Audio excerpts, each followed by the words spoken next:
Good morning. आज गणेश जयंती आणि कामे पण जास्त होती, म्हणून चिनू पण माझी मदत करत होता. म्हणत होता, मम्मी तू तुझ्यावर, मी बाजूला सरकतो. मग नंतर थोड्या वेळाने चिनूला वरती ठेवलं आणि मी माझी बाकीची कामे आवरायला घेतली. सर्व झाडून पुसून वगैरे घेतलं.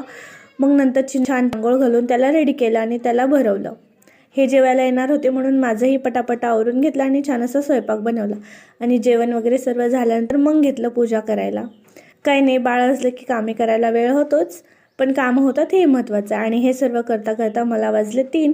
मग चिनूला थोडा वेळ बाहेर घेऊन गेला आणि तिकडे गेल्यावर ह्याचं असं काहीही खायचं चालू असतं.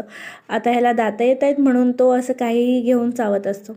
मग चिनू ड्रायफ्रूटचं प्रीमिक्स संपलं होतं म्हणून ते घेतलं आल्यावर बनवायला. ते बनवून ठेवलं आणि संध्याकाळी छान असे मोदक करून देवापुढे ठेवून दिवाबत्ती करून घेतली आणि जेवण वगैरे करून असं संपवला आजचा दिवस. व्हिडिओ आवडल्यास लाईक, फॉलो, शेअर, सबस्क्राईब नक्की करा. भेटूया परत. चलो बाय.